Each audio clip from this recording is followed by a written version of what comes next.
Reversible process એટલે આપણે ગુજરાતીમાં કહીએ પ્રતિવર્તી, અને એ રિવર્સિબલ પ્રોસેસ છે એ ખૂબ જ સ્લો થતી હોય અને ઇન્ફાઇનાઇટ સ્ટેપ અનંત તબક્કાઓમાં થતી હોય, જે તમને ગ્રાફમાં થોડીક વાર પછી ક્લિયર થશે. મેં તમને ઓલી વાતે કરી હતી ઘઉંના ગુણની, એક એક ઘઉંનો દાણો તમે દૂર કરતા જાઓ તો ધીમે ધીમે પિસ્ટન ઉપર આવતો જાય, એવી કાંઈક છેલ્લા લેક્ચરમાં આપણે વાત કરી હતી, બરાબર. અને બીજું હતી ઇરરિવર્સિબલ એટલે કે અપ્રતિવર્તી, કે જે ફિક્સ નંબરના કોઈ સ્ટેપ હોય, 5 step, 2 step, 3 step, 4 step, single step, એવા સ્ટેપમાં કમ્પ્લીટ થઈ જતી હોય. ગુજરાતીમાં કહેવાય અપ્રતિવર્તી, અને થોડીક સ્પીડમાં થતી હોય, બરાબર. અને આપણે ડિફરન્સ એ ચેક કર્યો તો કે રિવર્સિબલમાં જે ડિફરન્સ છે, રિવર્સિબલમાં સિસ્ટમનું જે અંદરનું પ્રેશર ગેસનું અને સરાઉન્ડિંગ દ્વારા જે પ્રેશર લાગતું હોય ઓલા પિસ્ટન ઉપર, એ કહેવાય છે ઓલમોસ્ટ ઇક્વલી છે. જ્યારે ઇરરિવર્સિબલ એટલે કે અપ્રતિવર્તીમાં ડિફરન્સ કેવો હોય છે? મોટો. એટલે તમને ડિફરન્સ પહેલાં તો ક્લિયર હોવો જોઈએ કે રિવર્સિબલમાં અને ઇરરિવર્સિબલમાં ડિફરન્સ ક્યાં છે. એ પ્રમાણે વર્કની ફોર્મ્યુલા જે તે પ્રોસેસમાં ધ્યાનપૂર્વક એપ્લાય કરવાની, ધ્યાનથી વાંચવાનું રહેશે. કોઈ પણ ન્યુમેરિકલ હોય તમે ગોળા ફેંક કરીને સીધું ફૂલ સ્પીડમાં વાંચી નાખશો તો એમ નહીં થાય, કેમ કે થર્મોડાયનેમિક્સ એવું ચેપ્ટર છે કે જેમાં લાઇન ટુ લાઇન તમારે એક એક ડેટા વાંચવો પડશે, અને તમે એક સ્કીપ કરી ગયા ડેટા અથવા કંઈ સમજફેર થઈ ગઈ, વાર્તા પૂરી થઈ ગઈ, ન્યુમેરિકલ નહીં થાય, બરાબર. કેમ કે ઘણી બધી ફોર્મ્યુલા છે, અલગ અલગ ઘણી બધી અલગ અલગ ટાઈપની પ્રોસેસ છે, એટલે ધ્યાનપૂર્વક વાંચવાનો. આ કયું બોલ્યું છે?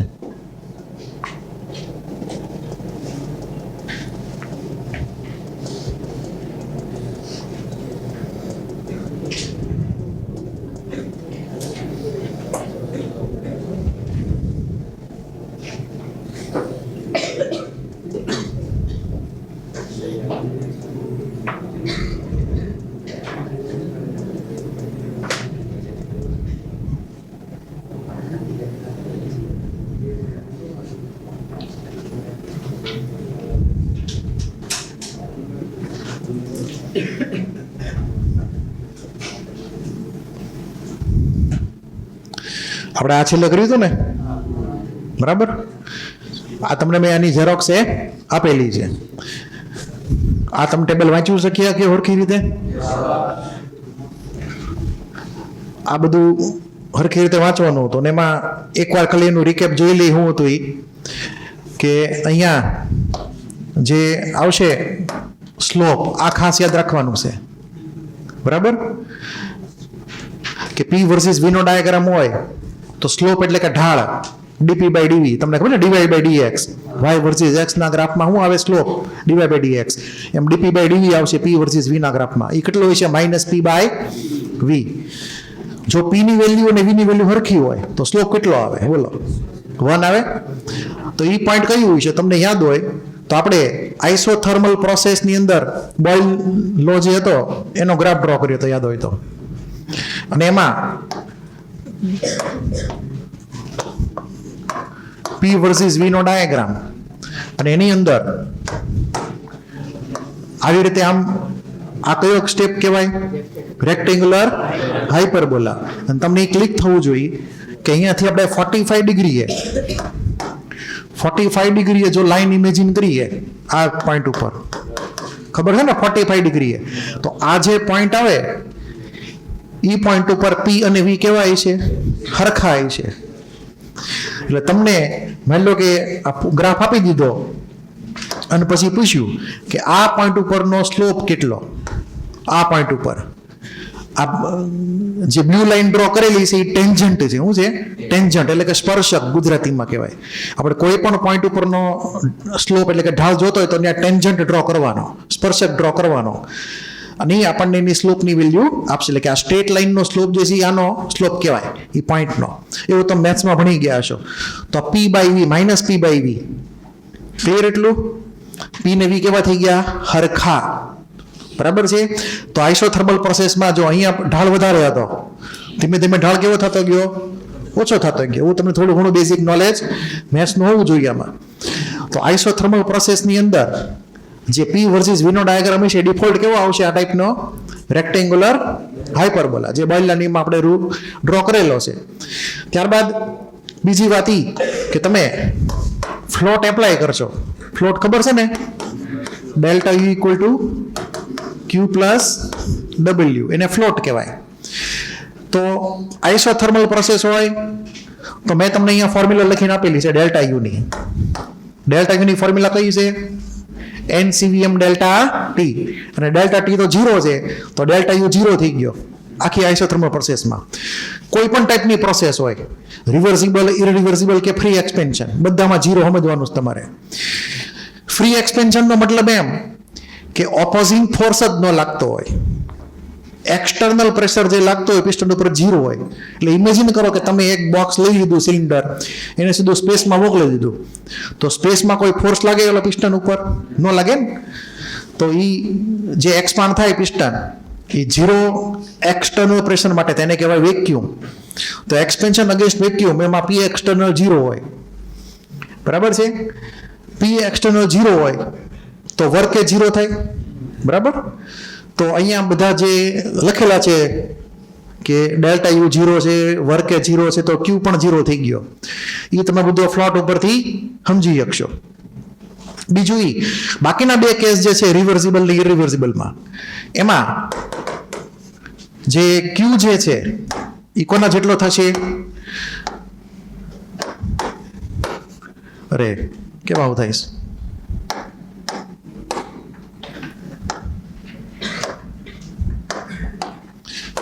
Q equal to minus W, આમ જ થાય ને? બરાબર. હવે Q equal to minus W નો મતલબ શું થયો? ડેલ્ટા યુ 0 હોય, ખબર છે ને? એ તો ડેલ્ટા યુ 0 હોય તો Q બરાબર માઇનસ ડબલ્યુ. મતલબ શું થયો? જેટલી હીટ એબ્સોર્બ કરી, જેટલી હીટનું શોષણ કર્યું, બધી હીટ કન્વર્ટ ક્યાં થઈ ગઈ? વર્કમાં. પોતાને આગળ કાંઈ રાખ્યું છે નહીં, બધું વર્કમાં કન્વર્ટ કરી નાખ્યું. 100% ઈમાનદાર, એક રૂપિયાનો કરપ્શન નહીં કરવાનો. જેટલી હીટ એબ્સોર્બ કરી એટલું વર્ક અમે કરી નાખવાનું. વાત પૂરી થઈ ગઈ, કાંઈ રાખી મૂકવાનું નહીં, કેમ કે ઇન્ટરનલ એનર્જી વધતી નથી કે ઘટતી નથી, એમને એમ જ રહેશે. તો આ રિલેશન યાદ રાખજો. પછી પ્રોસેસ જો રિવર્સિબલ હોય તો અહીંયા લખવાનું રિવર્સિબલ, અહીંયા લખવાનું રિવર્સિબલ, અને જો ઇરરિવર્સિબલ હોય તો અહીંયા પણ એ પ્રમાણે ઇરરિવર્સિબલ. જે પણ અમારે પ્રોસેસ હોય એ પ્રમાણે આપણને રિલેશન મળે. એટલું ક્લિયર? પછી બીજું એ કે રિવર્સિબલ પ્રોસેસ એટલે બહુ સ્લો પ્રોસેસ. સ્લો પ્રોસેસ જે છે એમાં વર્ક વધારે થવાનું છે, અને વર્ક વધારે થાય તો હીટ પણ વધારે એબ્સોર્બ થવી જોઈએ. બરાબર? તો રિવર્સિબલ પ્રોસેસમાં વર્ક વધારે, હીટ પણ વધારે, પણ બે હરખા. ઇરરિવર્સિબલમાં વર્ક ઓછું તો હીટ પણ ઓછી એબ્સોર્બ થાય. બરાબર? એટલે એ રિલેશન તમારે યાદ રાખવાનો છે. પછી બીજું એ કે જે ઓલી ફોર્મ્યુલા આપણે એપ્લાય કરી હતી રિવર્સિબલ પ્રોસેસમાં, NRT, આની વાત થઈ ગઈ હતી ને? એમાં મેં તમને એવું કીધું હતું કે અહીંયા NRT જે છે એને તમે રિપ્લેસ કરી શકો P1 V1 અથવા P2 V2 થી. ક્યારેક આપણને મોલ ન આપેલા હોય ગેસના, N એટલે મોલ, એ ખબર ન હોય આપણને, તો શું કરશો? P1 V1 અથવા P2 V2 નો ડેટા એન્ટ્રી કરીને NRT રિપ્લેસ કરી શકાય. અને અહીંયા જે નેચરલ લોગ છે તો તમને અગાઉ મેં કીધેલો છે, એની વેલ્યુ આપણે વાત થઈ ગયેલી છે. તમારે મોટાભાગના કેસમાં આ ચેપ્ટરમાં એવા ખતરનાક કઈ લોગ આવશે નહીં, અને આવે તો પછી નેચરલ લોગમાંથી કન્વર્ટ કરી નાખવાનું લોગ 10માં. તમને જનરલી વેલ્યુ આપેલી હશે ન્યુમેરિકલમાં, એક્ઝામમાં પૂછાય તો. બરાબર છે? એટલે ચિંતા નહીં કરતા એ બાબતની. ડિફરન્સ તમે ખાસ ધ્યાનપૂર્વક જો. અહીંયા કેવો ડિફરન્સ આવ્યો બીગમાં? અહીંયા P ડેલ્ટા આવી, આ બાજુ વર્કની અલગ ફોર્મ્યુલા. આ આખું તમારે એકવાર રીડ કરી લેવાનું, નો સમજાય પૂછી લેવાનું. V2 ની બદલે અહીંયા NRT ડિવાઇડ બાય P2 મૂકી શકાય બોઇલ આઇડલ ગેસના ઇક્વેશન પ્રમાણે.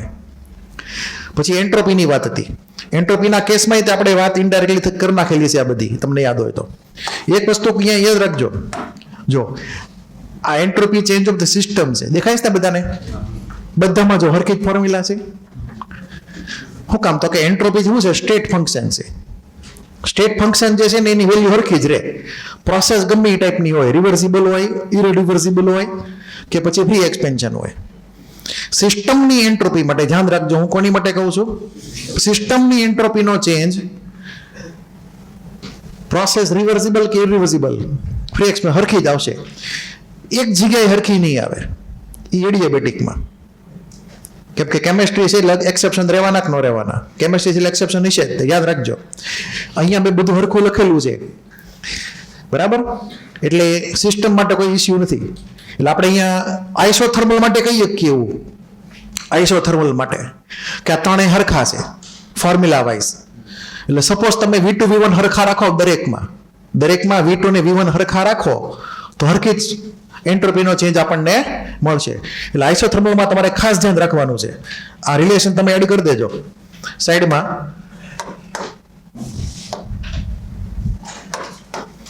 એન્ટ્રોપી ચેન્જ સિસ્ટમનો reversible equal to entropy change સિસ્ટમનો કેમાં? તો કે ઇરરિવર્સિબલમાં equal to entropy change of the system free એક્સપેન્શનમાં. બરાબર?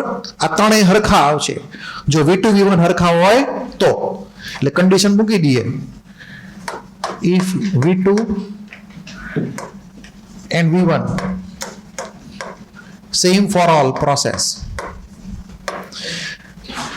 ઇનિશિયલ વોલ્યુમ હરખું હોય ને ફાઇનલ વોલ્યુમ હરખું હોય દરેક સ્ટેપમાં. એટલે હું એમ નથી કહેતો કે V2 ઇક્વલ ટુ V1, સમજજો. V2 દરેકમાં હરખું, V1 દરેકમાં હરખું, એવી રીતે સમજવાનું છે તો જ તે આપણને રિલેશન મળશે. એટલે એન્ટ્રોપીનો ચેન્જ સિસ્ટમ માટે આઇસોથર્મલના કેસમાં ત્રણેય કેસમાં હરખો જ આવશે. હવે સરાઉન્ડિંગના કેસમાં શું થયું? સરાઉન્ડિંગના કેસમાં તમારે યાદ રાખવાનું છે કે આ entropy change of the surrounding SURR જો લખેલું છે વંચાય છે છેલ્લી બાજુથી. SURR મતલબ સરાઉન્ડિંગ એટલે કે પરિસર ગુજરાતીમાં, અથવા વાતાવરણ. બરાબર? ડિફોલ્ટ ફોર્મ્યુલા જે છે એ આ છે, delta S Q by T. શું લખવાનું છે? Q divide by temperature. Temperature કોનું લખવાનું? સરાઉન્ડિંગનું. બરાબર? ભૂલવું જોઈએ નહીં. ઉપર જે ટાઈપની પ્રોસેસ હોય એ પ્રમાણેની હીટ આવે, જેની હીટની જે વેલ્યુ હોય. એક વસ્તુ યાદ રાખજો કે આપણે અહીંયા સિમ્બોલ જે છે એમાં ધ્યાન રાખશું બંને કેસમાં. સિમ્બોલિકલી સિમ્બોલમાં તમારે ધ્યાન એ રાખવાનું છે કે સિસ્ટમ જે છે હીટ એબ્સોર્બ કરે તો Q કેવો હોય છે? પોઝિટિવ. બરાબર? સિસ્ટમ જો હીટ એબ્સોર્બ કરે તો સિસ્ટમ માટે Q પોઝિટિવ, પણ સરાઉન્ડિંગ માટે કેવું ગણવાનું? સરાઉન્ડિંગે શું કર્યું? હીટ લૂઝ કરી સરાઉન્ડિંગ માટે, તો શું લખવાનું? Minus Q. એટલે કે આપણે Q ની વેલ્યુ કેવી એન્ટર કરવાની? માઇનસમાં એન્ટર કરવાની. ક્લિયર? આ નોટેશન ખાસ સમજજો. સિસ્ટમ જે હીટ એબ્સોર્બ કરશે તો એની માટે પ્લસ, સરાઉન્ડિંગ માટે માઇનસ. એટલે ડિફોલ્ટ તમારે જે ફોર્મ્યુલા એપ્લાય થશે, સરાઉન્ડિંગનો entropy change Q divide by T surrounding. એમાં અહીંયા હું Q સિસ્ટમ લખીશ પણ આગળ નેગેટિવ સાઇન એડ કરી દઈશ. સિસ્ટમ માટે જે હીટની વેલ્યુ હોય એની કરતા ઓપોઝિટ વેલ્યુ તમારે મૂકવાની છે. બરાબર? આ ધ્યાન રાખવાનું. હવે એક વસ્તુ ધ્યાન રાખજો કે જો પ્રોસેસ રિવર્સિબલ હોય, શું હોય? પ્રોસેસ રિવર્સિબલ હોય તો તમને અહીંયા એ ક્લિક થવું જોઈએ કે આ બે કેવા હતા? હરખા છે. અહીંયા Q રિવર્સિબલ બરાબર વર્ક રિવર્સિબલ, અને વર્કની ફોર્મ્યુલા શું હતી? nRT V2 by V1. તો આને તમે ડિવાઈડ બાય T કરો તો TT કટ થઈ જાય. તો ફોર્મ્યુલા આપણને શું કઈ મળશે? આ જ મળશે ફરી વાર, પણ માઇનસમાં. કઈ મળશે? માઇનસમાં. એટલે અહીંયા જુઓ તમને એન્ટ્રોપી ચેન્જ સરાઉન્ડિંગનો કોના જેટલો થયો? સિસ્ટમ જેટલો જ થયો, પણ નેગેટિવમાં આવ્યો. કેટલો આવ્યો? નેગેટિવમાં. તો સરાઉન્ડિંગનો એન્ટ્રોપી ચેન્જ કોના જેટલો છે? સિસ્ટમ જેટલો જ તે પણ નેગેટિવ છે. તો ટોટલ કરો તો શું થાય? 0. તો ટોટલ એન્ટ્રોપી ચેન્જનો મતલબ એમ થાય કે સિસ્ટમની એન્ટ્રોપી પ્લસ સરાઉન્ડિંગની એન્ટ્રોપી.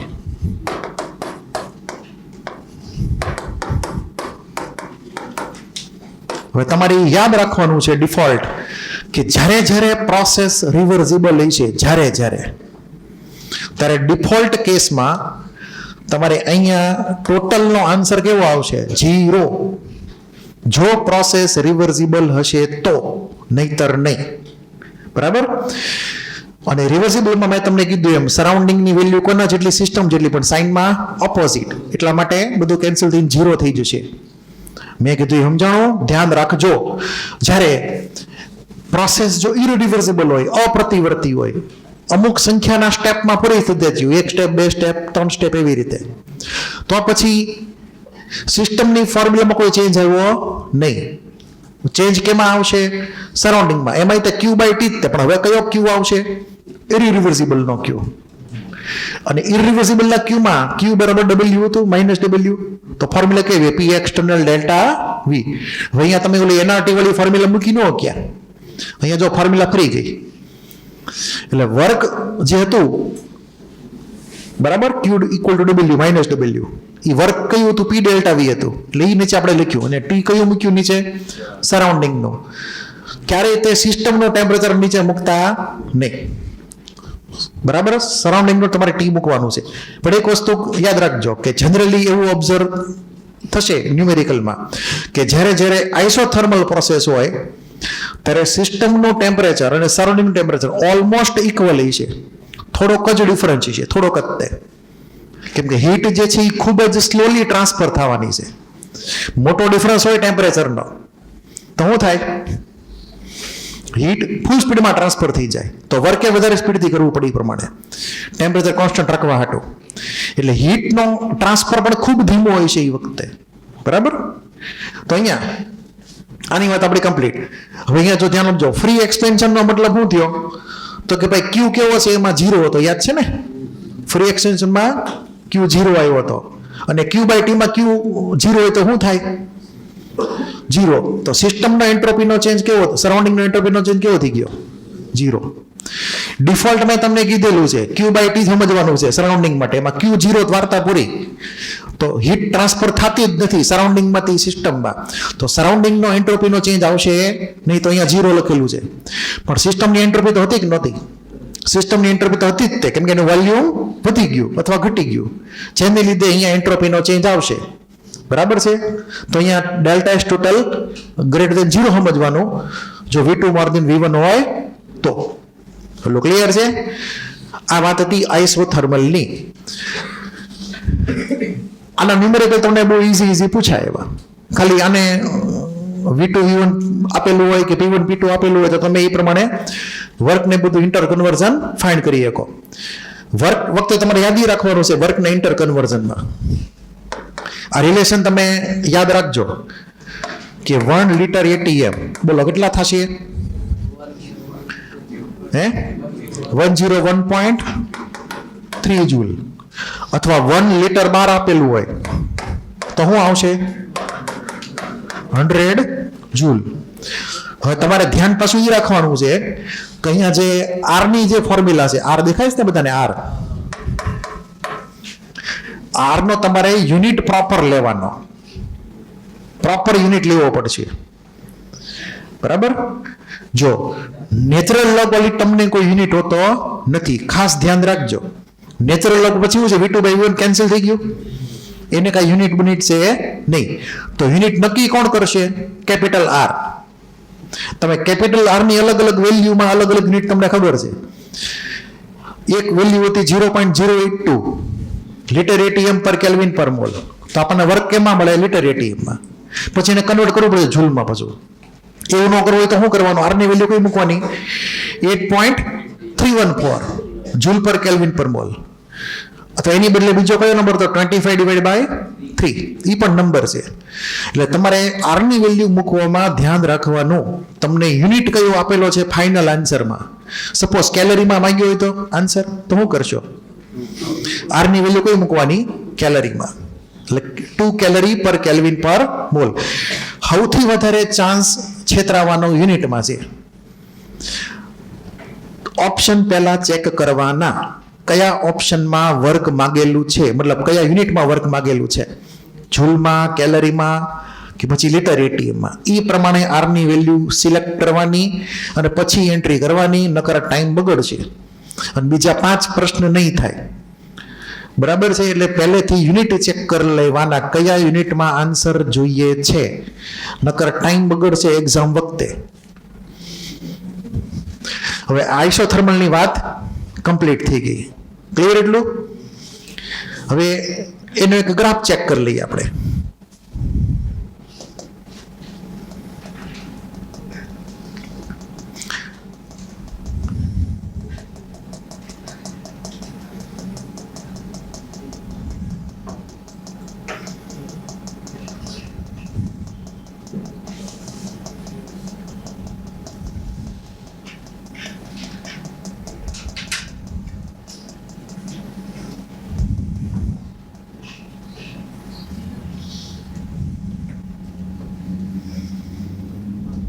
દેખાય છે તમને graph?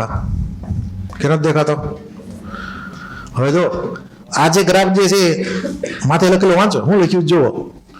Single step expansion process કઈ છે? આઇસોથર્મલ. હવે આમાં તમારે ધ્યાન એ રાખવાનું છે, આ તમને કદાચ મોડ્યુલમાં આપ્યું હોય છે અથવા હારે હારે ડ્રો કરી લેજો. આવા બધા સિમ્બોલ લખવાની બહુ ખાસ જરૂર છે નહીં, આપણે તો ગ્રાફના શેપની હારે લેવા દેવા. હવે મૂળ વાત શું છે આમાં કે આ આપણું ઇનિશિયલ પોઈન્ટ, બરાબર? અમુક પ્રેશર ને અમુક વોલ્યુમ સ્ટાર્ટિંગમાં છે. હવે આ જે ડાયાગ્રામ જે તમને આપેલો છે ને, એ તો તમને યાદ હોય, બોઇલ લો પ્રમાણે છે. રેક્ટેન્ગ્યુલર હાઇપરબોલા કયો છે? તમારે આ લાઈન ને ધ્યાનમાં રાખવાનું છે, બરાબર? ક્લિયર એટલું? હવે આ એનું ફાઇનલ સ્ટેટ, ઇનિશિયલમાંથી ફાઇનલમાં જવું છે. પ્રોસેસ સિંગલ સ્ટેપમાં છે. શું છે? સિંગલ સ્ટેપમાં. જો બી કેરફુલ, ગ્રાફ જે છે એ આ નથી, ગ્રાફ તો નીચેનો છે, પણ આ એને માટે કમ્પેર કરવા માટે ડ્રો કરેલું છે, બરાબર? જો પ્રોસેસ રિવર્સિબલ કરવામાં આવે, કેવી કરવામાં આવે? રિવર્સિબલ, તો આવો ગ્રાફ આવશે, આ લાઈન વાળો ગ્રાફ આવશે. એટલે કે અહીંયા ફોર રિવર્સિબલ એક્સપેન્શન, અને રિવર્સિબલ હંમેશા કેવું હોય?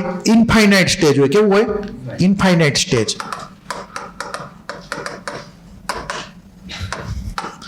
એટલે આ જે લાઈન મેં ડ્રો કરેલી છે લાલ એરો વાળી, ઈ લાઈન જે છે એ કોની માટે છે? જો પ્રોસેસ રિવર્સિબલ કરી હોત ઇનફાઇનાઇટ સ્ટેજમાં તો આપણને આ લાઈન આવી હોત, બરાબર? અને આપણે એનું ઇનિશિયલ પોઈન્ટ, એનું ફાઇનલ પોઈન્ટ આખે આખું બંધ કરી દઈએ વોલ્યુમ એક્સિસ આરે, અને પછી એરિયા ફાઇન્ડ કરી લઈએ, આ બ્લુ વ્હાઇટ એરિયા પ્લસ આ નીચેનો એરિયા, તો આપણને ટોટલ વર્ક મળે. કેટલું મળે? ટોટલ વર્ક, બરાબર છે? એટલે કે આ વ્હાઇટ પોર્શન ને નીચેનો પોર્શન, આ બે પોઈન્ટને ઇનિશિયલ પોઈન્ટ ફાઇનલ પોઈન્ટને ક્યાં બંધ કરી દેવાના? વોલ્યુમ એક્સિસ આરે, તો આપણને વર્ક મળશે. અને એ વર્કની ફોર્મ્યુલા કઈ હતી? Minus NRT ln V2 by V1, આ ફોર્મ્યુલા હતી. જો પ્રોસેસ કરી હોત રિવર્સિબલ તો.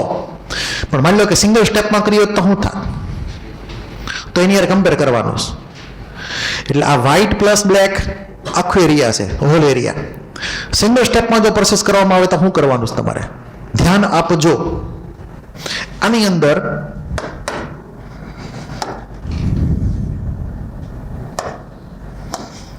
અત્યારે તમે અહીંયા ઉભેલા છો, બરાબર? પ્રેશર વધારે કહેવાય કે ઓછું કહેવાય? વધારે કહેવાય ને, કેમ કે પ્રેશર બાજુ વધારે, ઉપર બાજુ છે. એટલે કે ઘઉંની એક જ ગુણ મૂકી હતી, માની લો પિસ્ટન ઉપર. અચાનક તમે ઘઉંની ગુણ લઈ લીધી એક ઘામાં આખી, તો શું થઈ જાય? પ્રેશર સડનલી ઘટી જાય, સીધું અહીંયા આવી જાય, બરાબર છે? તો હવે પિસ્ટનની નીચે જે ગેસ ભરેલો છે અંદરમાં, એનું પ્રેશર વધારે, ઉપર ઘટી ગયું પ્રેશર, તો શું થાય? પિસ્ટન ફૂલ સ્પીડમાં ઉપર, સીધો વોલ્યુમ વધે ફૂલ સ્પીડમાં. તો અહીંયા સુધી પેલા પ્રેશર થઈ ગયું ફૂલ સ્પીડમાં ડાઉન, એક જ ઘામાં તમે આખી ગુણ લઈ લીધી એટલે તો પ્રેશર હાવ ઘટી ગયું અચાનક જ તે. તો હવે પિસ્ટન સીધો ઉપર ભાગશે ફૂલ સ્પીડમાં. અહીંયાથી વોલ્યુમ જે હતું ઇનિશિયલ વોલ્યુમ આથી ક્યાં પહોંચી ગયો? Final volume. અહીંયા જઈને અટકી ગયો. આ પોઈન્ટ ઉપર છેલ્લે જ્યારે પહોંચશે ત્યારે અંદરનું પ્રેશર ગેસનું અને બહારનું પ્રેશર એ બે કેવા થઈ ગયા? ઇક્વલ. પછી પિસ્ટન આગળ વધી શકશે નહીં. બરાબર. તો હવે જો અહીંયાથી લઈને અહીંયા સુધી એને તમે બંધ કરી દો વોલ્યુમ એક્સિસ જ્યારે આવી રીતે, તો આ જે એરિયા જે દેખાય છે તમને ક્રોસ કરેલો એ એરિયા કયો છે? P delta V. કયો એરિયા છે? P delta V. એટલે કે તમે જ્યારે વર્ક કરો ઇરરિવર્સિબલ,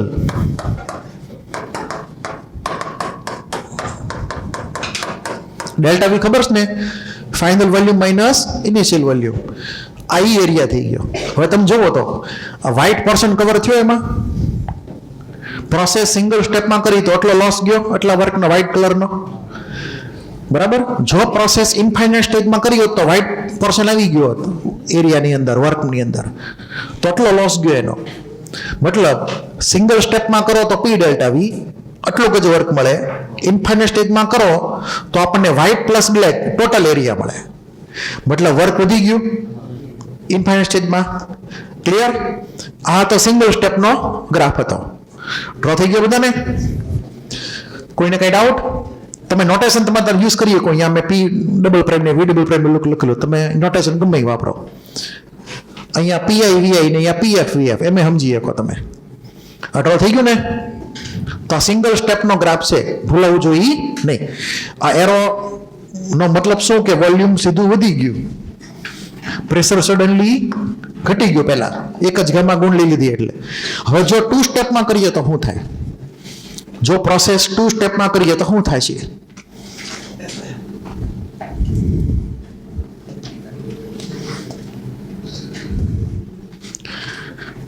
તો વળી પાછી ને તે ઇનિશિયલ સ્ટેટ ને ફાઇનલ સ્ટેટ પહેલાની જેમ જ રાખો, એમાં કોઈ હેરાફેરી નથી કરવી. હવે તમે મને કહો કે આ કરો કોની માટે હતો? ઇનફાઇનાઇટ સ્ટેપમાં વર્ક થાય તો. ક્લિયર? એટલે અહીંયાથી શરૂ કરીને નીચે સુધી આખે આખું એરિયા જે આવે એને શું કહેવાય? કયું વર્ક કહેવાય? રિવર્સિબલ વર્ક, જેની ફોર્મ્યુલા -nRTln V2/V1 જે આપણે થોડીક વાર પહેલા આગળ લખી હતી. હવે ઘઉંની 2 ગુણ મૂકો. શું મૂકશો? ઘઉંની 2 ગુણ. એટલે આપણે ફિગર ઇમેજિન કરવી હોય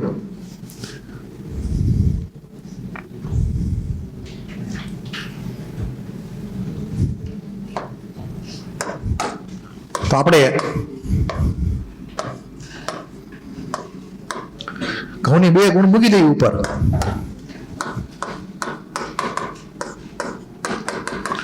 વારા ફરતી એક ગુણ લેવાની, એક ઘામાં નહીં લેવાની. પહેલા એક ગુણ લઈ લીધી, પછી પિસ્ટન ઉપર ગયો, અટકી ગયો, વળી પછી બીજી ગુણ લ્યો, પછી થોડીક વાર નહીં. 2 સ્ટેપમાં પૂરું. બરાબર છે? તો અહીંયા શરૂઆતમાં પ્રેશર વધારે હતું, બધું બેલેન્સ હતું. શરૂઆતમાં શું હતું? અંદરના ગેસનું પ્રેશર ઉપરથી જે પ્રેશર આવે ઘઉંની ગુણનું કેવું હતું? બેલેન્સ હતું. અચાનક તમે એક ઘઉંની ગુણ લઈ લીધી તો પ્રેશર સીધું ડાઉન, અહીંયા પહોંચી ગયું.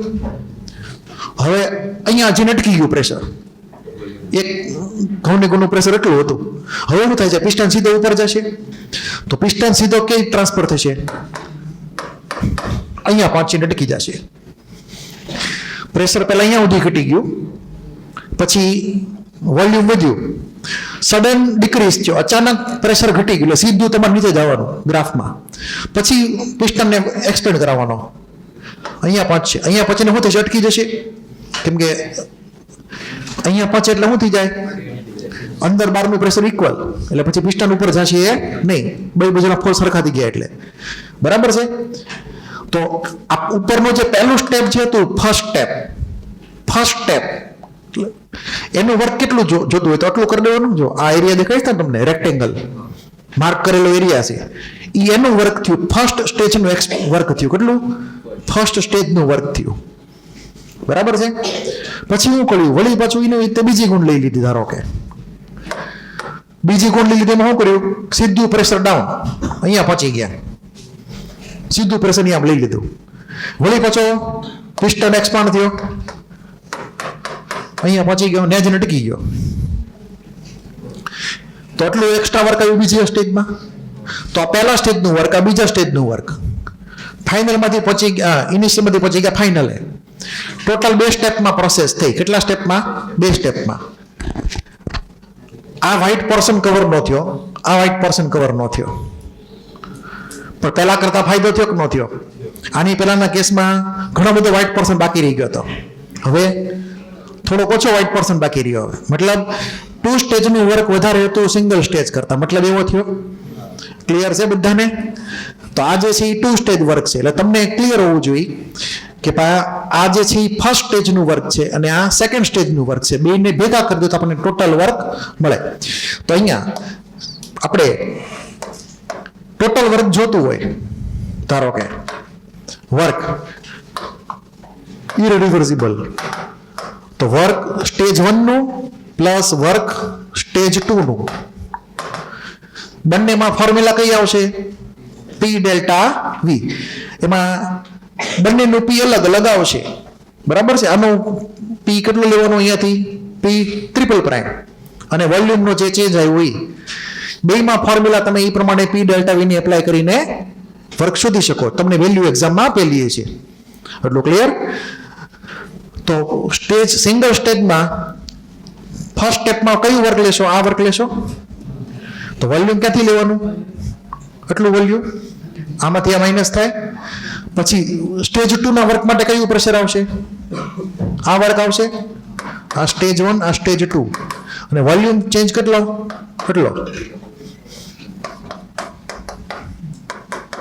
બરાબર. આ સિંગલ ફર્સ્ટ સ્ટેજમાં વોલ્યુમનો ચેન્જ, આ સેકન્ડ સ્ટેજમાં વોલ્યુમનો ચેન્જ, અને એ પ્રમાણેનું પ્રેશર મૂકવાનું તમારે. એટલે અહીંયા તમને પી ડેલ્ટા વી, પી ડેલ્ટા 2 વાર કરવું પડશે. તમને મળશે ટોટલ વર્ક. ઇરરિવર્સિબલ પ્રોસેસ 2 સ્ટેજમાં. અને જે રિવર્સિબલ કરતા ઓછું જોશે આ વ્હાઇટ પોર્શન વાળો ભાગ, એ તમને એક્ઝામમાં પૂછીએ કે પૂછવું તો કેટલું વર્ક ન થયું એ પ્રમાણે. હવે માની લો કે 2 થી વધારે સ્ટેપમાં પ્રોસેસ કરવામાં આવે. ધ્યાનથી જુઓ, અહીંયા ઘણા બધા રેક્ટેંગલ આવી ગયા, ઝીણા ઝીણા. પહેલા મોટા રેક્ટેંગલ હતા, હવે કેવા થઈ ગયા? નાના નાના રેક્ટેંગલ થઈ ગયા. મતલબ સ્ટેપ વધી ગયા. તો તમે જોઈ શકો છો ક્લિયરલી કે અહીંયા વ્હાઇટ પોર્શન જે છે, બરાબર, એનો એરિયા ધીમે ધીમે ઘટતો ગયો. એટલે જેમ તમે સ્ટેજ વધારતા ગયા, single stage, 2 stage, 3 stage, 4 stage, 5 stage, particular final સ્ટેટમાં પહોંચવા માટેના, તો એ વર્ક તમને વધારે ને વધારે મળતું ગયું. ક્લિયર? હવે જો ઇન્ફાઇનાઇટ સ્ટેજમાં વયા જઈએ, કેમાં વયા જઈએ? ઇન્ફાઇનાઇટ સ્ટેજમાં આવા ઘણા બધા ઝીણા ઝીણા ઝીણા ઝીણા રેક્ટેંગલ આવશે, જેથી કરીને આ એરિયા જે છે વ્હાઇટ કલરનો બધો કવર થઈ જશે. એટલે આપણને આવો ડાયાગ્રામ મળશે, જેનો તમને ફોટો આપેલો છે આઈ થિંક મોડ્યુલમાં. આપણને આવો ડાયાગ્રામ મળે. એટલે કે ઇન્ફાઇનાઇટ સ્ટેજ એક્સપેન્શન જે છે એમાં એટલા બધા તમે ઝીણા ઝીણા ઝીણા રેક્ટેંગલ લીધા હોય કે બધો એરિયા કવર થઈ જાય. આ આપણો રેક્ટેંગ્યુલર હાઇપરબોલા, આઇસોથર્મલ પ્રોસેસ, બોયલનો રૂલ યાદ હોય તો તમારે યાદ એટલું રાખવાનું છે કે અહીંયા આ આપણું ઇનિશિયલ પોઈન્ટ, આ આપણું ફાઇનલ પોઈન્ટ, એ 2 પોઈન્ટને કોની હારે બંધ કરી દેવાના? વોલ્યુમ એક્સિસની હારે. તો આ આટલો જે એરિયા થયો એ એરિયાને કહેવાય વર્ક રિવર્સિબલ. શું કહેવાય? Work reversible. અને બીજી ખાસ વાત, અહીંયા જે ડાયરેક્શન હતી વર્કની, અહીં એક્સપેન્શન હતું, બરાબર. તો આ વોલ્યુમ વધે છે કે ઘટે છે? વોલ્યુમ વધે છે. તો work done by the system આવશે. શું આવશે? Work done by the system. System પોતે વર્ક કરશે. એટલે સાઇન કેવી લેવાની છે? નેગેટિવ. શું લેશું? નેગેટિવ આવશે આમાં. તો આ થઈ ગયો ઇન્ફાઇનાઇટ સ્ટેજ માટેનું વર્ક. કોઈને કાંઈ ડાઉટ? ડાયાગ્રામ તમને એકદમ ક્લિયર હોવા જોઈએ.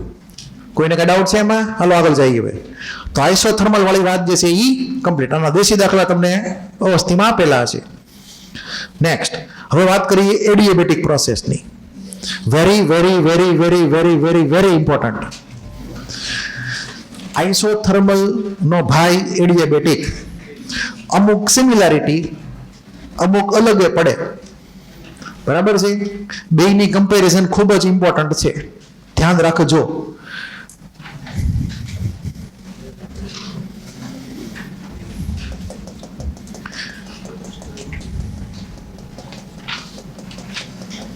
એડિયાબેટિકમાં તમને ડેટા વાંચો, તમને જે ઝેરોક્સ આપી છે એમાં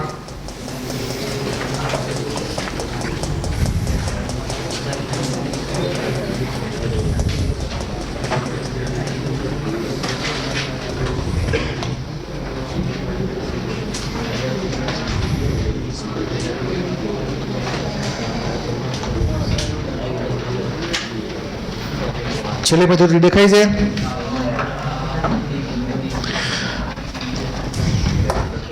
હવે આમાં એક કરેક્શન તમારે કરવાનું છે, અથવા મેં કરી નાખ્યું તો મને આઈડિયા નથી પાક્કો, અહીંયા ભૂલ છે, બરાબર.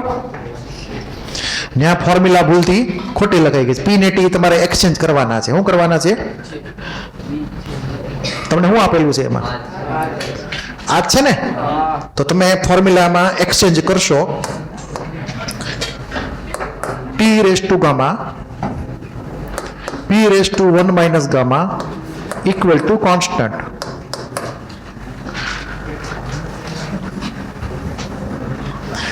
t ને p એક્સચેન્જ કરવાના છે, બરાબર. એ કોપી પેસ્ટમાં સુધારો ન થયું કે પછી ટાઈપ કરતી વખતે, અત્યારે તમે સુધારો કરી નાખો.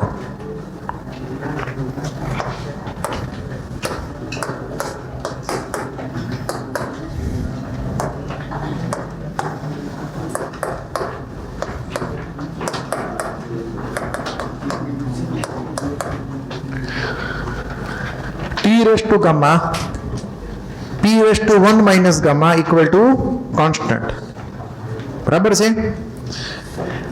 ગુજરાતીમાં એક આપણે ટેબલ હોય, ટેબલ એને દેશીમાં ટીપોય કહેવાય. શું કહેવાય?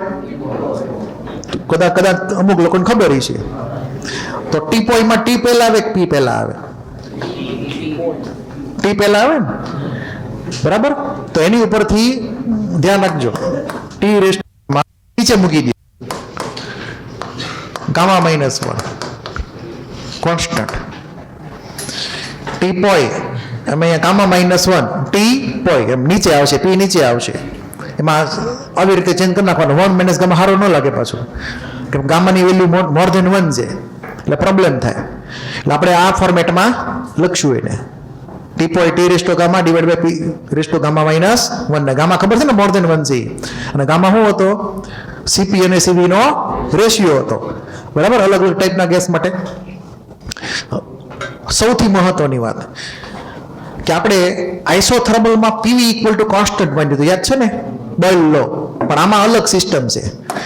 એડિયાબેટિક હોય તો તમારે PV raise to gamma constant. શું આવશે? PV raise to gamma constant. એટલે અહીંયા જો લખીએ ફોર્મ્યુલા તો PV raise to gamma equal to constant. હવે માની લો કે મારે આમાંથી પી કાઢી નાખવો છે, તો પી ની બદલે શું એન્ટ્રી કરવાની? NRT divide by V. સાદું રૂપ આપી દેવાનું, સિમ્પ્લિફાઈ કરી દેવાનું, તો આપણને બીજી એક ફોર્મ્યુલા મળે. TV race to gamma minus 1. કઈ formula? TV race to gamma minus 1. એ તમે જાતે સિમ્પ્લિફાઈ કરી શકો. અહીંયા પી ની બદલે કોણ આવી ગયું હવે? ટી. એ કેવી રીતે લાવવાનું ડેરિવેશનમાં? પી ની બદલે હું મૂકશો? NRT divide by V. N constant, બરાબર છે. તો આર એ કોન્સ્ટન્ટ, બધું વયું જાય કેન્સલમાં, કોન્સ્ટન્ટમાં બધું વયું જાય. તો આપણને આવો રિલેશન મળશે સિમ્પ્લિફિકેશનથી. અને જો હવે તમારે વી ને કાઢી નાખવો હોય તો ટી ને પી નો રિલેશન જોતો હોય તો વી ની બદલે શું મૂકવાનું? NRT divide by P. અને સાદું રૂપ આપવાનું, સિમ્પ્લિફાઈ કરવાનું, તમને આવો રિલેશન મળશે. એટલે આપણી આગળ 3 રિલેશન થયા, બરાબર. કાં તો આને આમે કહીએ કે આ રિલેશન, કાં તો પછી એક આ રિલેશન અને એક આ રિલેશન. આ 3 માંથી ગમે એ રિલેશન જે છે એ આપણે ડેટા જે પ્રમાણે આપેલો હોય ન્યુમેરિકલમાં, પી ને વી નો ડેટા હોય, કે ટી ને વી નો ડેટા હોય કે પછી ટી ને પી નો ડેટા હોય, એ પ્રમાણે એપ્લાય કરવાનું, ન્યુમેરિકલ જોઈને, ડેટા જોઈને. બરાબર છે? પણ એક શરત છે, આ જે ફોર્મ્યુલા જે છે માત્ર માત્ર માત્ર માત્ર માત્ર રિવર્સિબલ એડિયાબેટિકમાં જ હાલ છે, બીજામાં હાલ છે નહીં. એટલે તમે ધ્યાનથી જો, મેં અહીંયા લખેલું છે ક્લિયરલી કે શું લખેલું છે અહીંયા, PV raise to gamma equal K1 મતલબ કોન્સ્ટન્ટ. અહીંયા શું લખેલું છે? Not equal to constant. મતલબ આ બાજુ તમારે એને ભૂલથી તે એપ્લાય નથી કરવાનું, ભૂલથી તે. જો પ્રોસેસ ઇરરિવર્સિબલ હોય એડિયાબેટિકની અંદર તો ભૂલથી તે આ એકે રિલેશન આ બાજુ એપ્લાય કરતા નહીં, નકર ખોટો ન્યુમેરિકલ પડશે અને મોટા ભાગના વિદ્યાર્થી એમાં છેતરાઈ જાય. આની ફોર્મ્યુલા સીધી આ બાજુ ઠપકારે. બરાબર? એટલે એડિયાબેટિકમાં ધ્યાન રાખવાનું, છેતરાવાનું નથી. સૌથી વધારે ચાન્સ છેતરાવાનો છે એની. બરાબર? આ યાદ રહ્યું બધાને? એટલે ક્લિયરલી મેં લખેલું છે not equal to constant, not equal to constant નથી એપ્લાય કરવાનું, આમાં જ એપ્લાય કરવાનું છે. યાદ રહી ગયું ને? ભૂલવું ન જોઈએ. બીજી ખાસ વાત કે એડિયાબેટિક પ્રોસેસમાં શું થાય ટૂંકમાં, માન લો કે કોઈ વ્યક્તિ હોય એ પગાર ન લે કામ કરવાનો, ખાલી એમને એમ સેવા આપે. બરાબર? ખાલી સેવા જ આપે, આમ પગાર બગાર કઈ નહીં. માનદ સેવા જેને ગુજરાતીમાં કહેવાય, શું કહેવાય? સમાજ સેવા. જાત ઘસી નાખે, ચપ્પલ ઘસાય, એના પૈસા એને પોતાને જ આપવાના, પગારમાંથી કઈ પૈસા આવે નહીં. ક્લિયર? એટલું જાત ઘસીને કામ કરવાનું, કોઈ જાતનો પગાર મળશે નહીં. કરવું હોય તો કરો, નગર કાંઈ નહીં. આને કહેવાય સમાજ સેવા. બરાબર? હવે એ જો કામ કરતો જ રહે ધીમે ધીમે ખાલી પૂરું. બરાબર છે? માન લો કે કોઈ વ્યક્તિ હોય એ 5 દિવસ કે માન લો કે 10 દિવસ ન ખાય, ભૂખ્યો તરસો રહે 10 દિવસ સુધી, તો એ 10 દિવસથી ટકવા હાટું એ એનર્જી લાવશે ક્યાંથી? બહારથી જ કઈ મળતું નથી. 10 દિવસથી જીવવાનું છે. બરાબર? તો બોડીમાં સ્ટોર થઈ ગયેલો જે ફેટ જે છે એ જ બધા એનર્જીમાં કન્વર્ટ થાય છે. 10મા દિવસે જોજો તો હાવ શુક્લ થઈ ગયો હોય છે, હાવ પાતળો થઈ ગયો, વજન હાવ ઘટી ગયું હોય છે, મરવા જ ઉપર પડ્યો હોય છે. કેમ કે બહારથી કાંઈ મળ્યું છે ને, એને સમાજ સેવા કરેલી છે, અન્ન બચાવ્યું બીજા માટે, બીજા બધા ખાઈ શકે ને એટલા માટે, ગરીબોને આપવા માટે, પોતે ખાધું નહીં પણ કામ કરી રહ્યો, જીવતો રહ્યો. એટલે બોડીના બધા ફેટ વપરાઈ ગયા, વજન ઘટી ગયું. બરાબર છે? તો એડિયાબેટિકમાં એવું જ કરવાનું છે. એડિયાબેટિકની અંદર બાઉન્ડ્રી જે છે, સિલિન્ડરની બાઉન્ડ્રી એટલે કે વોલ, એ નોન કન્ડક્ટિંગ છે. કેવી છે? Non conducting. તો હીટ મળે બહારથી ક્યાંયથી? હીટ મળશે નહીં. એટલે બહારથી કંઈ મળવાનું છે નહીં, ભૂલી જવાનો તમારે. પણ પિસ્ટન જે છે એ મૂવેબલ છે. પિસ્ટન જો મૂવેબલ હોય તો કાં તો એ પોતે વર્ક કરી શકે, કાં તો બીજા એની પર વર્ક કરી શકે. ક્લિયર? એટલે આપણે જે ફ્લોટ એપ્લાય કરી દઈએ આમાં, ફ્લોટ, તો તમે ફ્લોટ પ્રમાણે જુઓ તો delta you equal to Q plus W. હવે ક્યુ તો 0 છે તો શું થાય? Delta you equal to W adiabatic. શું થયું? વર્ક એડિયાબેટિક થઈ ગયો. એટલે કે જો સિસ્ટમ પોતે વર્ક કરશે, એટલે કે વર્કની સાઇન કેવી આવે? નેગેટિવ. સિસ્ટમ પોતે વર્ક કરતો, વર્ક કેવો આવે? નેગેટિવ. તો અહીંયા કેવી સાઇન આવે? નેગેટિવ. તો ડેલ્ટા યુ નેગેટિવ મતલબ ઇન્ટરનલ એનર્જી વધી કે ઘટી? પહેલા કરતા ઘટી ગઈ, વજન ઘટી ગયું, હાવ દોહ દીધું ખાધું નહીં એટલે. બરાબર છે? એટલો ક્લિયર છે? માન લો કે સિસ્ટમ ઉપર વર્ક કરવામાં આવે તો વર્કની સાઇન કેવી આવશે? પોઝિટિવ. સિસ્ટમ ઉપર વર્ક થયું એટલે પિસ્ટન નીચે ગયો, કમ્પ્રેશન થયું. શું થયું? કમ્પ્રેશન, સંકોચન થયું. સિસ્ટમ ઉપર વર્ક થયું એટલે અહીંયા પ્લસ, તો આ બાજુ કેવી સાઇન? પ્લસ. એટલે કે સિસ્ટમની ઇન્ટરનલ એનર્જી વધી ગઈ. એટલો ક્લિયર છે? ક્યુ 0 છે તો જેટલું વર્ક હશે એ પ્રમાણે ઇન્ટરનલ એનર્જીનો ચેન્જ આવશે. વર્ક નેગેટિવ તો delta you negative, work positive તો ડેલ્ટા યુ પણ પોઝિટિવ. બે હરખે હરખા જ તે વેલ્યુમાં તે અને સાઇનમાં તે. એટલું ક્લિયર છે? કોઈને કઈ ડાઉટ પહેલામાં? હવે એટલે મેં અહીંયા તમને કેસ લખીને આપેલા છે એ પ્રમાણેના અલગ અલગ કે યુનો ચેન્જ એટલે કે ડેલ્ટા યુ કેવો રીતના આવે. એટલે આપણે બે કેસ લીધેલા છે મેં અહીંયા. એક છે એક્સપેન્શન, વર્ક સિસ્ટમ પોતે કરો, ડેલ્ટા યુ કેવો થઈ ગયો? Less than 0. બરાબર છે? બરાબર એટલું. અને કમ્પ્રેશન હોય તો શું થાય? વર્ક પોઝિટિવ તો ડેલ્ટા યુ પોઝિટિવ. એટલું ક્લિયર? હવે ખાસ વસ્તુ યાદ રાખજો, આપણે એક પ્રેક્ટિકલ કેસ લઈએ, એપ્રોક્સિમેટલી થોડો સમજીએ કાંઈ એવો પ્રેક્ટિકલ કેસ એડિયાબેટિકનો કયો થયો એ પરફેક્ટ કેસ નથી, પણ થોડો ઘણો તમે એ પ્રમાણે સમજી શકશો. બાળપણમાં તમે તમારા ફ્રેન્ડની સાયકલ હોય એની હવા કાઢેલી છે, મેં તમને કીધેલું છે પહેલા? નથી કીધું? તો આ બહુ વખત કરેલા છે. ટીખળ બધા કરતો હોય અંદરનો ફ્રેન્ડ તો હવા કાઢી નાખે, આજે એને લઈ લેવો બરાબરનો. તો સાયકલની ફ્રેન્ડની હવા કાઢી નાખીએ.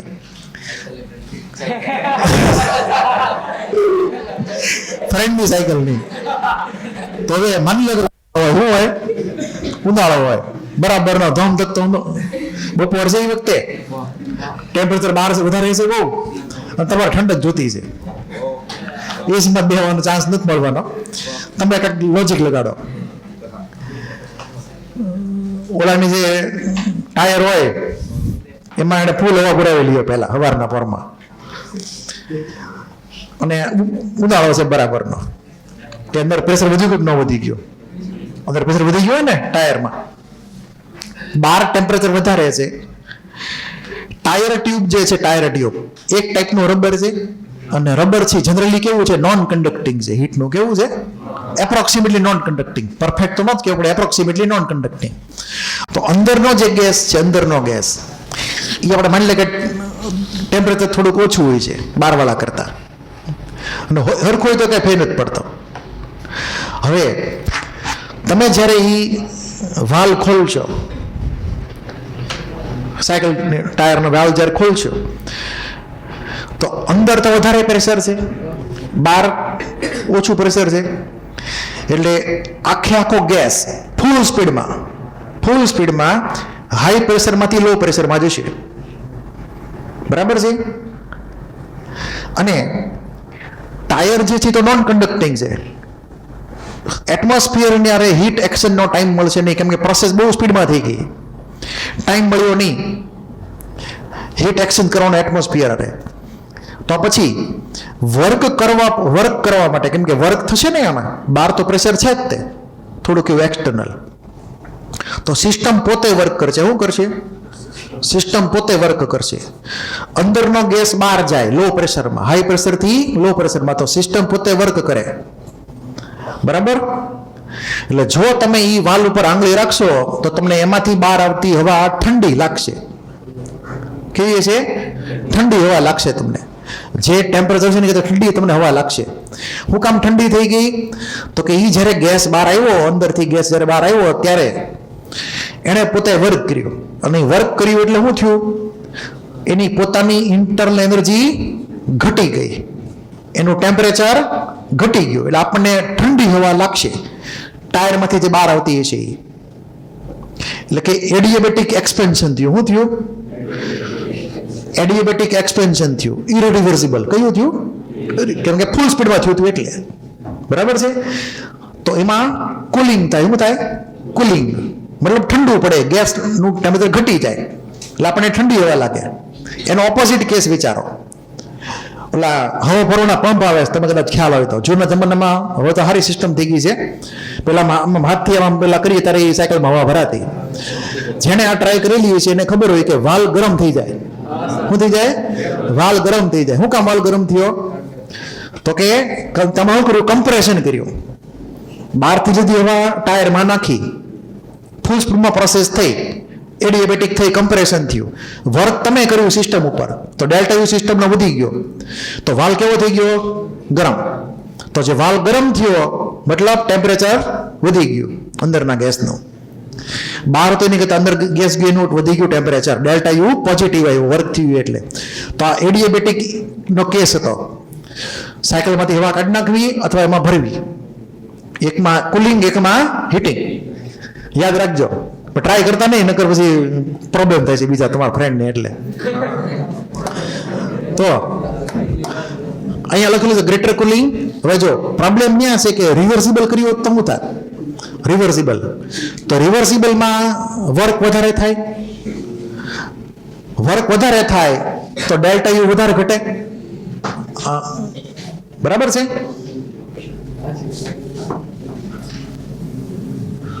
જો આ વર્ક વધારે લઈએ તો ડેલ્ટા યુ વધારે ઘટે, તો કુલિંગ વધારે આવે કે ઓછું આવે? હે, કુલિંગ વધારે આવશે. ધ્યાન રાખજો. એટલે તમારે યાદી રાખવાનું છે કે ફાઇનલ ટેમ્પરેચર TF શું ગણવાનું? TF final temperature. Reversible adiabatic expansion કયું લેવાનો છે કેસ? એક્સપેન્શનનો જ કેસ લઈશ આપણે.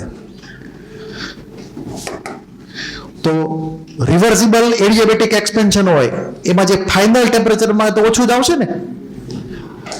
એને કમ્પેર કરો TF ઇરરિવર્સિબલ એડિયાબેટિક એક્સપેન્શન. એટલે કે પ્રોસેસ રિવર્સિબલ કરો અને ઇરરિવર્સિબલ કરો અને માપો બેના ટેમ્પરેચર. તો કઈ વેલ્યુ નાની કઈ વેલ્યુ મોટી?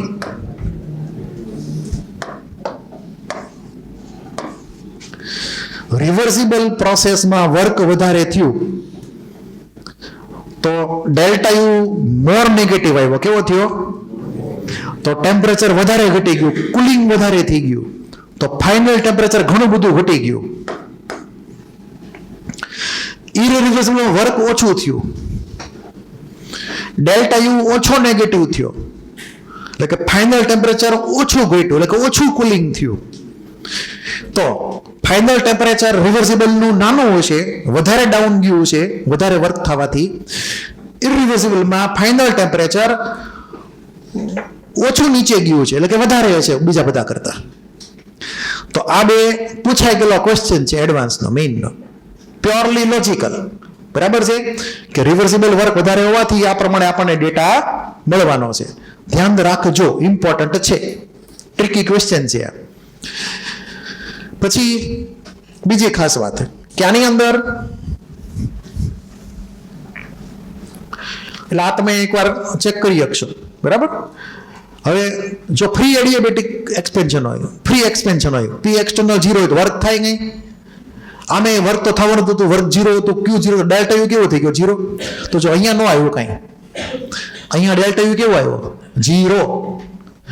આ બેમાં પોઝિટિવ નેગેટિવ હતો, અહીંયા વધારે પોઝિટિવ કે વધારે નેગેટિવ એ પ્રમાણે હતો કેસ બાય કેસ. પણ આમાં તો શું આવ્યો? 0. એટલે આ કેસ આખો અલગ પડશે આ બે કેસ કરતા. પછી એન્થાલ્પીનો ચેન્જ ધ્યાન આપજો. હું જે કહું એન્થાલ્પીનો ચેન્જ શું લખેલું છે અહીંયા? ડેલ્ટા એચ ની ફોર્મ્યુલા શું છે? NCPM delta T. બરાબર છે. પણ હીટ એક્સચેન્જ થાય ક્યાંયથી? સિસ્ટમ પોતે હીટ એક્સચેન્જ કરે છે, સરાઉન્ડિંગ કરે નથી કરતી ને? તો 0. શું લખવાનું છે અહીંયા? અહીંયા 0, અહીંયા 0 ને અહીંયા 0. ફોર્મ્યુલા પ્રમાણે જતા નહીં આમાં કે ડેલ્ટા ટી 0 નથી થતું. એટલે અહીંયા યાદ એટલું રાખવું કે હીટ એક્સચેન્જ નથી થતી, એટલા માટે અહીંયા 0 આવ્યું છે. એટલે Q0 છે એટલે એડિયાબેટિકમાં. તો આનું મેં નામ પાડેલું છે ઉપર એક, જો શું લખેલું છે? Isoenthalpic process. વંચાય છે ઉપર આઈસો એન્થાલ્પિક પ્રોસેસ. ધ્યાન રાખજો, ઇમ્પોર્ટન્ટ છે. પછી આ તો બધામાં 0 જ છે Q તો, એટલે સવાલ નથી કાંઈ. વર્કની ફોર્મ્યુલા તમારે યાદ રાખવાની. અહીંયા મેં તમને સિમ્પલ ડેરિવેશન આપેલું છે એટલા કટકામાં. આ તમારે ખાસ એકવાર સ્ટડી કરી લેવાનું, સિમ્પ્લિફાઈ કરી લેવાનું. મેં તમને સ્ટેપ લખીને આપેલા જ છે. Work equal to delta you. Delta you હું તો NCVM ડેલ્ટા ટી, અને CVM હું તો F/2R. F એટલે ડિગ્રી ઓફ ફ્રીડમ, તો અહીંયા શું લાવ્યું? F/2R. આગળ મોલ આવી ગયા. પછી CV ની બદલે બીજી ફોર્મ્યુલા લખવી હોય R/γ-1. આપણે યાદ રાખજો, એક ફોર્મ્યુલા તમારે યાદ રાખવાની છે, કદાચ મેં તમને પહેલા કીધી હોય, સીવી ની ફોર્મ્યુલા. આ ફોર્મ્યુલા તમારે યાદ રાખવાની બીજી, CVM equal to R divided by gamma minus 1. બરાબર? આ સિમ્પલી ડિરાઈવ થઈ જાય એક સ્ટેપમાં. કેવી રીતે? તો ધ્યાન આપજો, ડેરિવેશન કરવું હોય એનું સિંગલ સ્ટેપમાં ડેરિવેશન. બરાબર? તો તમને આ તો ખબર છે ને, CPM minus CVM equal to R. આ ખબર છે ને બધાને? આને ડિવાઈડ કરી દો CVM થી.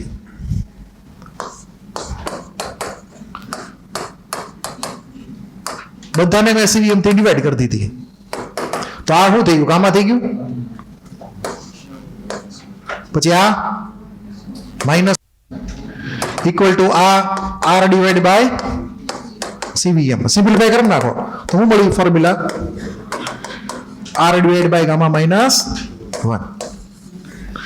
બરાબર છે? We get this relation. તો ઉપરનો જે રિલેશન છે ગોખવાની જરૂર છે, એની એમને થઈ શકે, ભૂલી ગયા હો તો. પણ યાદ રાખજો, આવી રીતે વર્કઆઉટ થાય છે. બરાબર? R divide by gamma minus 1. આવી નવી રીતે CPM નો રિલેશન હોય, CPM નો રિલેશન, તો એ પણ ગોતી શકાય. માની લો કે CPM નો ડેટા જોતો છે આપણે,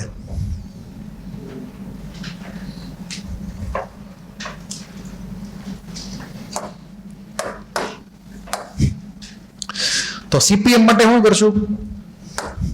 એની ફોર્મ્યુલા ફરી વાર લઈ લઈ. CPM minus CVM equal to R. શું કરશો હવે? Divide by CPM.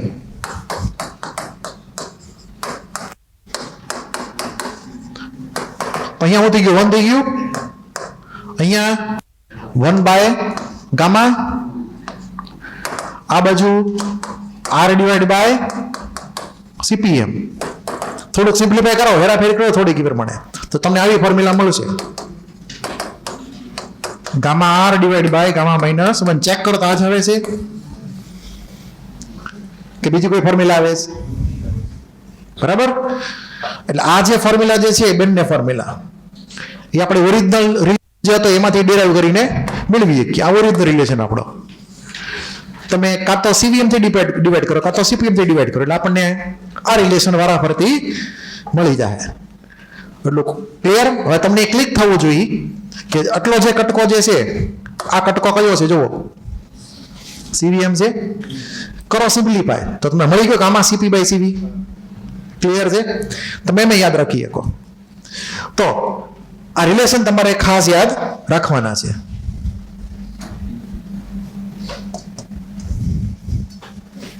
એટલે તમારે આ જે વર્કની ફોર્મ્યુલા જે હતી,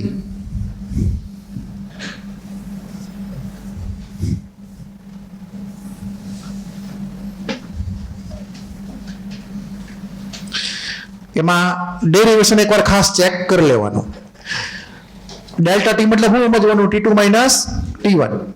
એટલે NR T2 એટલે શું આવી ગયું? P2 V2. અહીંયા આવી ગયું P1 V1, નીચે ગામા માઇનસ 1 એમને.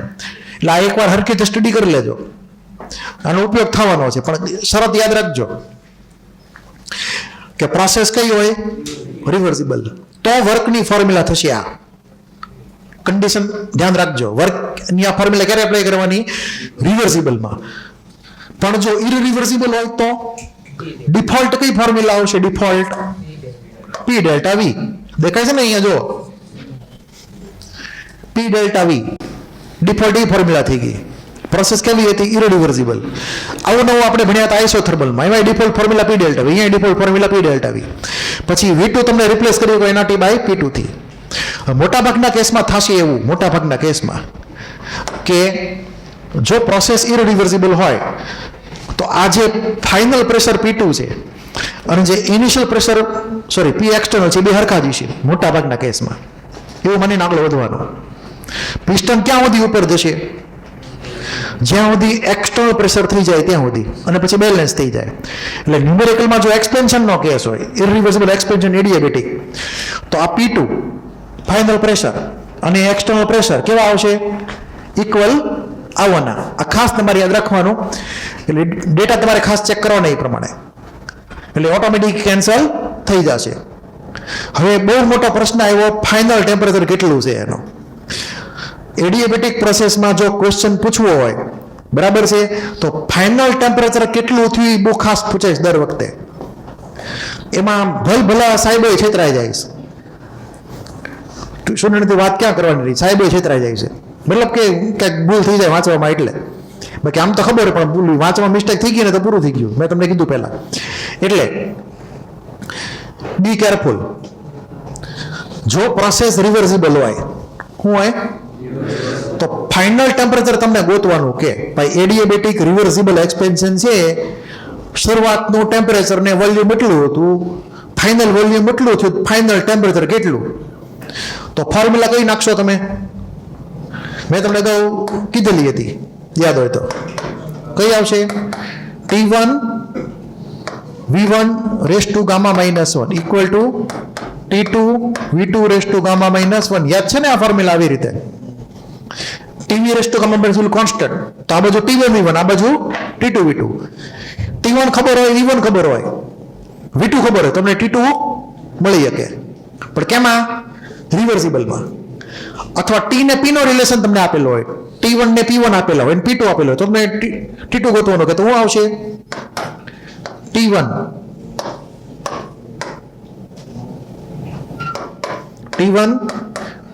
Race to gamma P raise to 1 - gamma T2 race to gamma P2 raise to 1 - gamma. આ રિલેશન તમે એપ્લાય ક્યાં કરશો?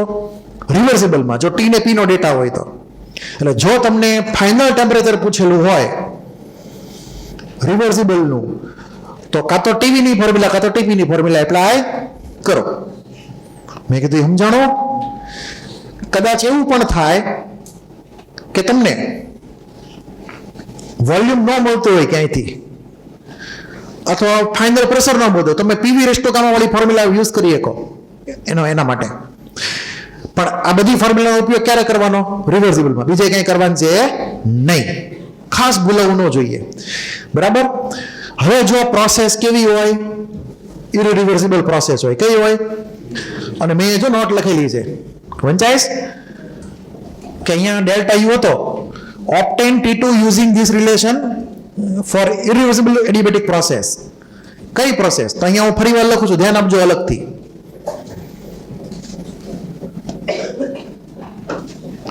જો પ્રોસેસ ઇરરિવર્સિબલ હોય અને આપણને ફાઇનલ ટેમ્પરેચર કીધું હોય ગોતવાનું, તો શું કરવું? છેતરાવાના ચાન્સ 1000% છે. એટલે કે ઇરરિવર્સિબલ એડિયાબેટિક એક્સપેન્શન હોય, કમ્પ્રેશન હોય, ડઝન્ટ મેટર, એમાં એ ઓટોમેટિક એ પ્રમાણે ડેટા સેટ થઈ જશે. તો Q તો 0 જ છે ને, Q કેવો છે? 0. તો ડેલ્ટા યુ બરાબર W. તો અહીંયા ડેલ્ટા યુ બરાબર W. હવે ડેલ્ટા યુ તો ડિફોલ્ટ એક જ ફોર્મ્યુલા છે, NCVM ડેલ્ટા T, એમાં કોઈ હેરાફેરી કરવાની છે નહીં. તો અહીંયા શું આવશે? NCVM delta T. આ બાજુની વર્કની ફોર્મ્યુલા અલગ અલગ છે, યાદ છે ને? એ તો અહીંયા જો ઇરિવર્સિબલ પ્રોસેસ હોય તો કઈ ફોર્મ્યુલા આવશે? -P એક્સટર્નલ ડેલ્ટા V, બરાબર. હવે આની અંદર ડેલ્ટા T નો મતલબ શું કરશો? T2 - T1, બરાબર છે. N એટલે મોલ, CV તમને આપેલી હોય કોઈ એક ગેસની, અથવા તમને એનો નામ આપે, હિલિયમ છે. શું છે?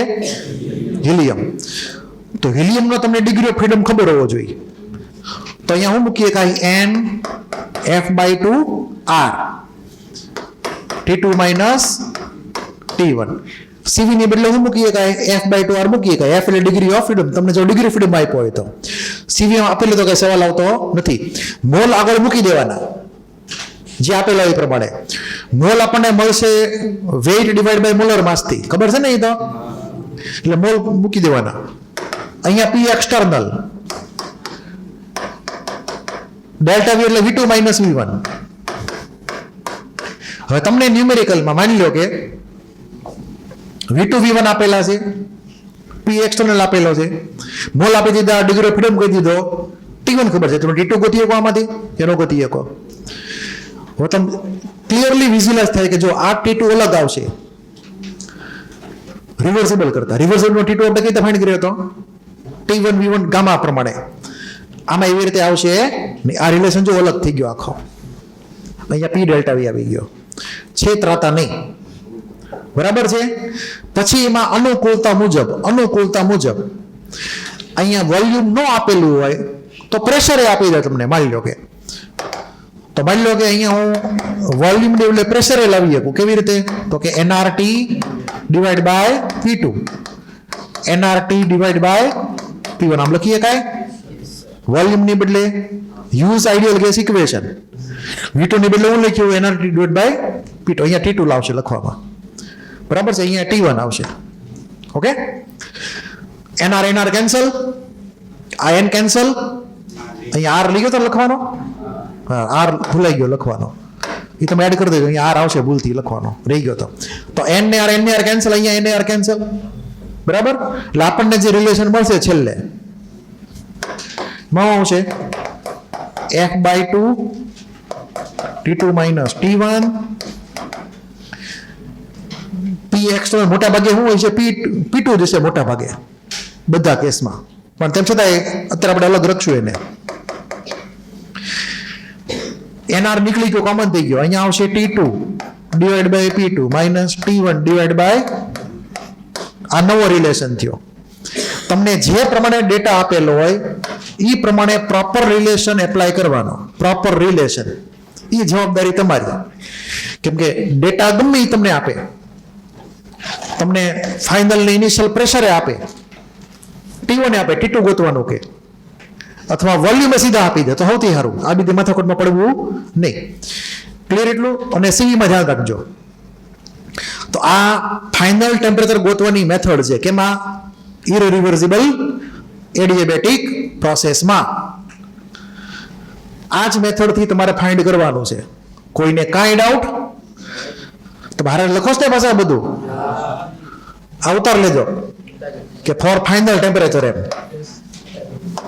ભૂલી જાઓ. એક્ઝામમાં પૂછીએ કાંઈ છે.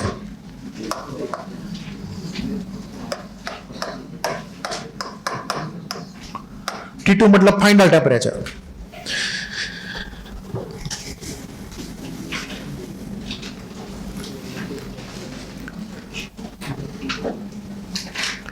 તમારે બે પ્રોસેસ હરખી રીતે તૈયાર કરવાની છે. એડિયાબેટિક ને આઇસોથર્મલ. આઇસોકોરિકમાં અને આઇસોબેરિકમાં એટલે ઇસ્યુ નથી જેટલા ઇસ્યુ આ બેમાં છે.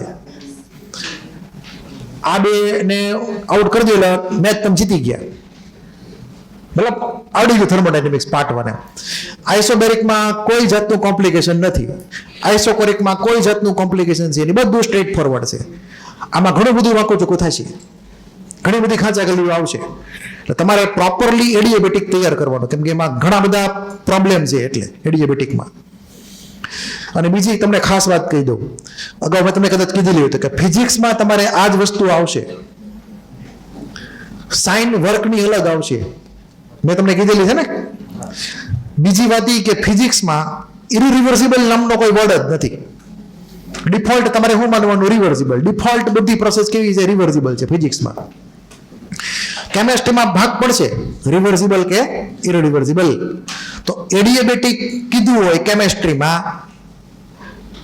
બરાબર, તો રિવર્સિબલ કેસમાં ફાઇનલ ટેમ્પરેચર અને ઇરરિવર્સિબલ કેસમાં ફાઇનલ ટેમ્પરેચર અલગ અલગ આવે. ફિઝિક્સમાં ડિફોલ્ટ કેસ કયો? રિવર્સિબલનો. તો તમે ઓલી ગામા વાળી ફોર્મ્યુલા જે છે ને એ તમે ડિફોલ્ટ એપ્લાય કરીને ફાઇન્ડ કરી શકો ટેમ્પરેચર. તો થશે એવું કે તમારે એક જ પ્રશ્ન હશે ફિઝિક્સમાં અને કેમેસ્ટ્રીમાં, બે હરખા પ્રશ્નો, બરાબર, જવાબ જુદા જુદા હોય કે. એટલે જોવાનું કે આ પ્રશ્ન ફિઝિક્સમાં છે કેમેસ્ટ્રીમાં છે. આ ચેપ્ટર માટે ખાસ ચેપ્ટર બદલાશે, સબ્જેક્ટ બદલાશે. ચેપ્ટર એનું જ છે પણ માર્ક આન્સર બદલાઈ જાય એટલે માર્ક નહીં આવે એના. આવીને હું એક વસ્તુ ઓલામાં થઈ જાય, ઓલી ફોર્મ્યુલા છે ને હાઇઝનબર્ગ પ્રિન્સિપલની ફોર્મ્યુલા આવે યાદ છે ને. આપણે કેમેસ્ટ્રીમાં h/4π આવે છે. ફિઝિક્સમાં તમે પડશે તમે h/2π આવશે. ફિઝિક્સમાં અલગ આન્સર, કેમેસ્ટ્રીમાં અલગ આન્સર. એ કેમ નહીં એને પૂછો. કે આપણે એ યાદ રાખવાનું છે કે કેમેસ્ટ્રીમાં h/4 પાઈ આવે છે, ફિઝિક્સમાં h/2 પાઈ. તમે 12th માં તમારા ટોપિક આવશે આખો, ત્યારે ખાસ ધ્યાન રાખજો. એમાંય પછી ભૂલ થવાની સંભાવના. એટલે અમુક સિમિલર ટોપિક જે છે એમાં આન્સર ચેન્જ છે સબ્જેક્ટ વાઇઝ.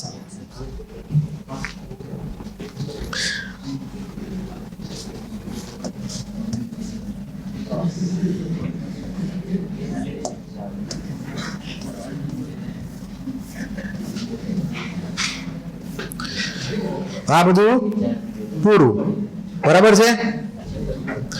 આખો પાઠ આપણો કમ્પ્લીટ. વર્ક વાળું તમે ખાસ ચેક કરી લેજો. હવે આવે એન્ટ્રોપી વાળી વાત, બહુ જ ટ્રિકી પાર્ટ છે, છેતરાવાના ચાન્સ છે આમાં.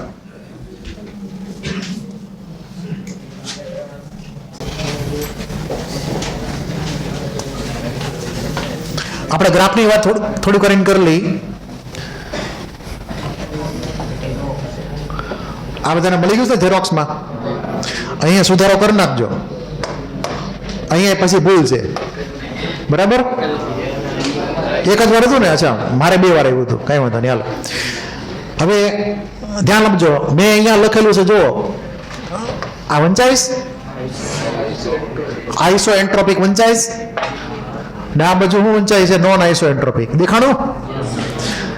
ડિફરન્સ કોની વચ્ચે છે? રિવર્સિબલ ને ઇરરિવર્સિબલ વચ્ચે. હવે આની પહેલા જ્યારે આપણે આઈસોથર્મલ ભણ્યા, આઈસોથર્મલના કેસમાં, પછી રિવર્સિબલ હોય, ઇરરિવર્સિબલ હોય કે ફ્રી એક્સપેન્શન હોય, ત્રણેય કેસમાં એન્ટ્રોપીની ફોર્મ્યુલા કેવી હતી? હરખી જ હતી. એટલે કે V2 ને V1 જો તમે ત્રણેયમાં હરખા રાખો તો એન્ટ્રોપીનો ચેન્જ કેવો આવે? ત્રણેયમાં હરખો આવે, કેમ કે સ્ટેટ ફંક્શન છે.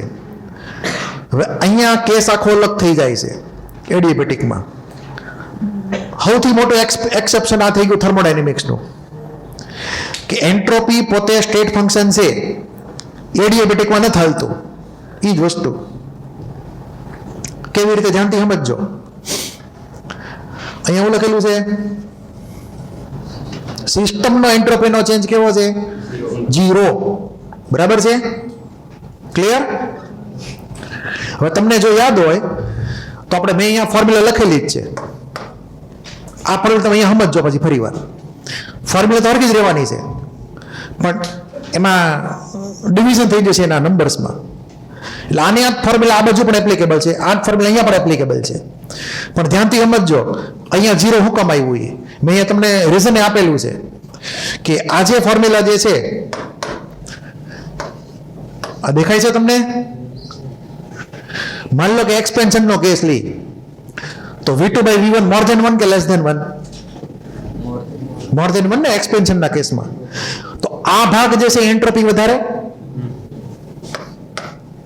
તો વોલ્યુમનો ઇન્ક્રીઝ થાય એડિયાબેટિક એક્સપેન્શનમાં, તો એન્ટ્રોપી વધી ગઈ. વોલ્યુમ વધ્યું એટલે સામે T2 T1 માં રેશિયો લેસ ધેન 1 કે મોર ધેન 1? લેસ ધેન 1 છે, કેમ કે ટેમ્પરેચર ઘટી ગયું. T2 ની વેલ્યુ ઓછી, T1 ની વેલ્યુ વધે. ટેમ્પરેચર ઘટે તો એન્ટ્રોપી ઘટે, એવું આપણે ગણ્યા હતા. મતલબ અહીંયા એન્ટ્રોપીનો ડિક્રીઝ થાય છે.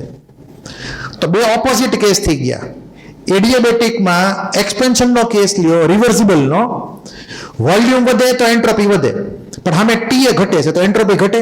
હવે થાશે એવું કે જો પ્રોસેસ રિવર્સિબલ છે તો આટલો કટકો ને એટલો કટકો એકબીજાથી ઓપોઝિટ છે સાઇનમાં, ન્યુમેરિકલી હરખા, +5 -5 નેટ 0. અહીંયા કેવો આન્સર આવશે? 0. એટલે અહીંયા જો લખેલું છે કે એન્ટ્રોપીનો ઇન્ક્રીઝ જે થયો વોલ્યુમ ઇન્ક્રીઝ થવાથી, એ બેલેન્સ કોનાથી થઈ ગયો? એન્ટ્રોપીના ડિક્રીઝથી. ટેમ્પરેચર ઘટી ગયું એટલે બે કેવા થઈ ગયા? એકબીજાને કેન્સલ કરશે. વેલ્યુ શું આવશે? 0. ફોર્મ્યુલા આ જ છે, ફોર્મ્યુલા બદલાણી નથી, પણ જેટલી એન્ટ્રોપી વધી એટલી ઘટી ગઈ. આન્સર 0. રિવર્સિબલમાં, બીજા કોઈ નામ નહીં. બરાબર છે? તો સિસ્ટમની એન્ટ્રોપીનો ચેન્જ 0 આવ્યો રિવર્સિબલમાં, તો શું કહેવાય એને? આઈસો એન્ટ્રોપિક. એન્ટ્રોપી કેવી રહી સિસ્ટમની? 0. મતલબ ચેન્જ ન આવ્યો. ચેન્જ આવ્યો નહીં એટલે એ નહીં જ રહી, એન્ટ્રોપી જળવાઈ રહી. તો આઈસો એન્ટ્રોપિક. આપણે કેમ કે આઈસોથર્મલ, ટેમ્પરેચર કોન્સ્ટન્ટ. અહીંયા તે એન્ટ્રોપી કેવી? કોન્સ્ટન્ટ. તો શરૂઆતની એન્ટ્રોપી અને ફાઇનલ એન્ટ્રોપી કેવી થઈ ગઈ? હરખી. તો ઉપર છે વર્ડ કેવો છે? આઈસો એન્ટ્રોપિક વર્ડ છે, એટલા માટે. સમજ પડી? ભૂલાવું ન જોઈએ. હવે આ બાજુ જો પ્રોસેસ ઇરરિવર્સિબલ કરીએ, જો ઇરરિવર્સિબલ પ્રોસેસ હોય તો આ બંને અનઇક્વલ હશે વેલ્યુમાં. માની લો કે એક +10 તો બીજો માની લો કે -8, છેલ્લે આન્સર કેવો આવે? પ્લસ. તો આ આટલો કટકો ને આટલો બીજો કટકો, એ બંને કટકા ઇક્વલ થશે નહીં. મેં કીધું સમજાણું? હવે જો બે કટકા ઇક્વલ ન હોય તો આન્સર મોર દેન 0 આવે, લેસ દેન 0 આવે? આન્સર મોર દેન 0. વોલ્યુમ વધ્યું તો એન્ટ્રોપી વધી, ટી ઘટી તો એન્ટ્રોપી ઘટી, બંને ઇક્વલ નહીં હોય તો એકની +10 ને બીજાની -8, તો નેટ આન્સર આવ્યો પોઝિટિવ.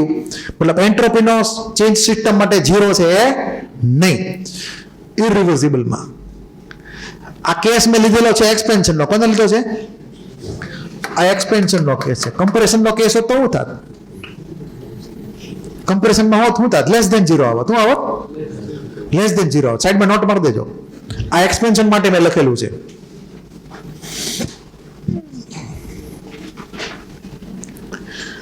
તો એક્સપેન્શનના કેસમાં એન્ટ્રોપીનો ચેન્જ સિસ્ટમનો પોઝિટિવ આવ્યો ઇરરિવર્સિબલમાં. હવે તમને ક્લિક થાય છે કે એન્ટ્રોપી કેવું હતું? સ્ટેટ ફંક્શન, પણ અહીંયા વેલ્યુ 0, અહીંયા વેલ્યુ નોન 0, અલગ અલગ થઈ ગઈ. That's the exception. મગજમાં ઉતરેસ? હવે આ બધું થઈ ફ્રી એક્સપેન્શન. શું કહેવાય? ફ્રી એક્સપેન્શન, ફ્રી એડિયાબેટિક અથવા આઇસોથર્મલ એક્સપેન્શન. ટ્રિકી કેસ, એકદમ ટ્રિકી કેસ. ધ્યાન આપજો, બરાબર?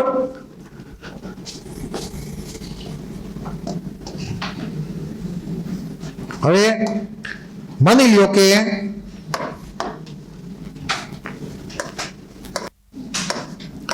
આ બે સિલિન્ડર છે, બેને કનેક્ટ કરી દીધા આવી રીતે. અહીંયા ગેસ ભરેલો છે, આપણે અહીંયા આઈડિયલ ગેસ ભરેલો છે, અહીંયા વેક્યુમ છે. શું છે? વેક્યુમ. અને ચારે કોર ઇન્સ્યુલેશન જ છે. ચારે કોર ઇન્સ્યુલેશન. સમજી ગયા ને? ઇન્સ્યુલેશન એટલે શું? મતલબ હીટ કન્ડક્ટિંગ છે નહીં. અહીંયા જે વાલ મૂક્યો તો આપણે, અહીંયા વાલ મૂકી દઈએ આપણે. અત્યારે વાલ બંધ છે એટલે આ સાઈડનો ગેસ જે છે એ આમાં જઈ શકતો નથી. અહીંયા વેક્યુમ રાખેલું છે. વેક્યુમ મતલબ શું થઈ ગયું? પી એક્સટર્નલ 0. બરાબર છે? હવે ચારે બાજુ ઇન્સ્યુલેશન છે તો અંદરની હીટ બહાર નહીં જાય કે બહારથી કઈ અંદર નહીં આવે. ક્લિયર? હવે તમે માની લો કે વાલ ઓપન કરી નાખો તો શું થાય? આ ગેસ બધો આ બાજુ આવે, પણ ગેસનું ટેમ્પરેચર બદલાશે? નહીં બદલાય, કેમ કે વર્ક તો થવાનું જ નથી. વર્ક કેવું છે? 0, કેમ કે પી એક્સટર્નલ 0 છે. ઇરરિવર્સિબલ છે ને આ તો. પી ડેલ્ટા વી, P0 તો W0, Q તો 0 જ છે કેમ કે ઇન્સ્યુલેશન છે. તો ડેલ્ટા યુ કેવો થઈ ગયો? 0. ડેલ્ટા યુ કેવો થઈ ગયો? 0. Q0, W0, ડેલ્ટા U0, બધું 0 જ છે આમાં. બરાબર? મતલબ અહીંયા જે ગેસનું હતું ટેમ્પરેચર, ઈ ટેમ્પરેચર બે બાજુ હરખું રહ્યું. આ ગેસ આ બાજુ આવી ગયો, વાલ ખોલી નાખ્યો એટલે ગેસ બે બાજુ વી ગયો, વોલ્યુમ વધી ગયું ગેસનું. પેલા આટલું જ વોલ્યુમ હતું, હવે બે બાજુ ગેસ રહ્યો, વાલ ખોલી નાખ્યો એટલે. તો ગેસનું વોલ્યુમ વધ્યું. આને કહેવાય ફ્રી એડિયાબેટિક એક્સપેન્શન. ઇરરિવર્સિબલ કેવું હશે? એ ડિફોલ્ટ ઇરરિવર્સિબલ હશે, કેમ કે ફાસ્ટ હોય. શું હોય? ફાસ્ટ. એટલું ક્લિયર? તો ઇરરિવર્સિબલ એટલે કે એક્સપેન્શન, ફ્રી એક્સપેન્શનમાં બધું 0. અહીંયા આ બધું 0. બરાબર છે? હવે હું તમને એમ કહું કે અહીંયા આ જે રિલેશન જે છે એમાં આનો P1 ને V1 હશે ને? કાંક P1 V1 અહીંયા ફાઇનલ સ્ટેટમાં કાંક P2 V2 હશે ને? તો P2 V2 આ બે વચ્ચે કયો રિલેશન હશે? P1 V1 equal to P2 V2 કે P1 V1 race to gamma equal to P2 V2 race to gamma? કયો રિલેશન આવશે? ગામા કોઈ દી આવે ઇરિવર્સિબલમાં નો આવે ને, તો કયું રિલેશન આવશે? આ બે હરખા. એટલું ક્લિયર? તો P1 V1 equal to P2 V2. અહીંયા જે P1 V1 હતો ઈ જ તે P2 V2 આપણને મળશે વાલ ઓપન કરશો એટલે. હવે ક્વેશ્ચન જોવાનો પૂછાઈ ગયેલો ક્વેશ્ચન છે એડવાન્સનો.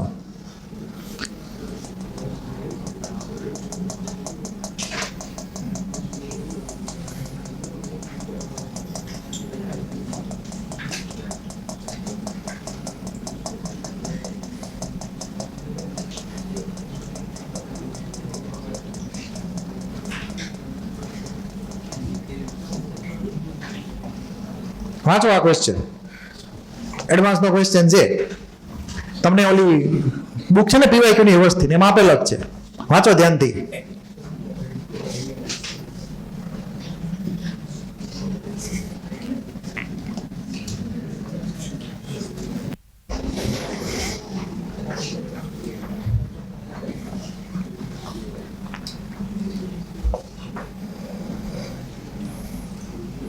મલ્ટિપલ આન્સર છે આમાંથી કેટલા સાચા બન ગયો? હવે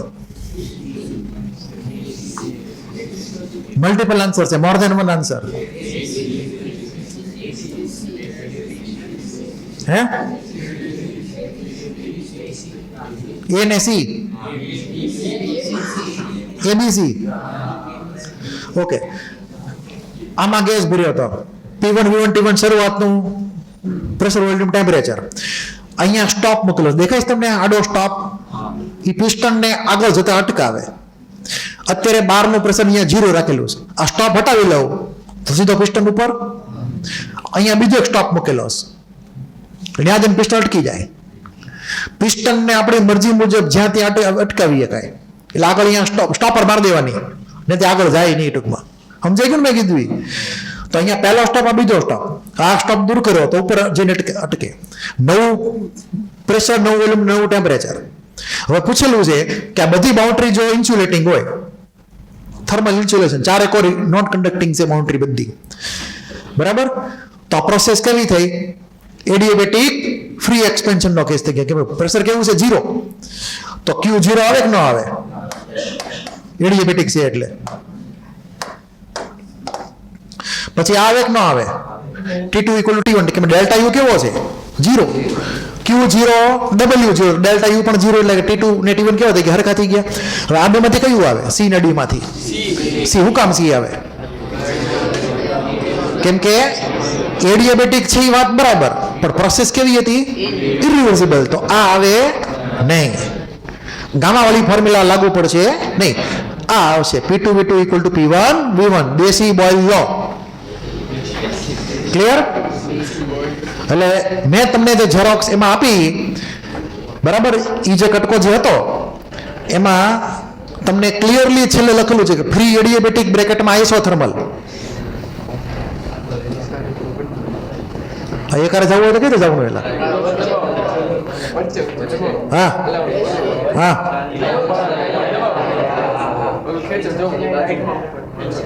તો પહેલા બોલું છું ને, અત્યાર સુધી વર્ષો થઈ ગયા. એલા તું મને પૂછી ગયા છે.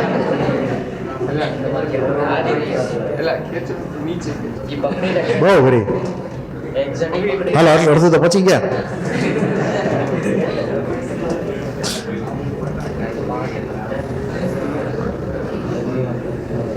ક્યાં હતા આપણે? આજે હતું ને આઇસોથર્મલ વયું ગયું. એડિયાબેટિક, બરાબર, એમાં જ હતું. તો આ એડિયાબેટિક ફ્રી, એમાં ધ્યાન રાખજો. આઈ થિંક આ હતું, યાર મને યાદ છે ત્યાં સુધી. આ થઈ ગયું ને? તો અહીંયા ફ્રી એડિયાબેટિક પછી લખજો આઇસોથર્મલ. એના કેસ તમે ચેક કરતો બધા હરખા જ આવશે. આ બધી ફોર્મ્યુલા ને એપ્લિકેબલ. આ જ ફોર્મ્યુલા ન્યા હતી આઇસોથર્મલમાં, ચેક કરજો. હવે આઇસોથર્મલનો કેસ થઈ ગયો. કયો થઈ ગયો? તો તમને યાદ છે કે આઇસોથર્મલનો ચેન્જ હોય તો એન્ટ્રોપીનો ચેન્જ કેવો આવે? nRT ln V2 by V1. આપણે અગાઉ ભણી ગયા છીએ. સરાઉન્ડિંગની એન્ટ્રોપીનો ચેન્જ 0, કેમ કે Q કેવો છે? 0, બ્રેકેટમાં લખેલું જ છે.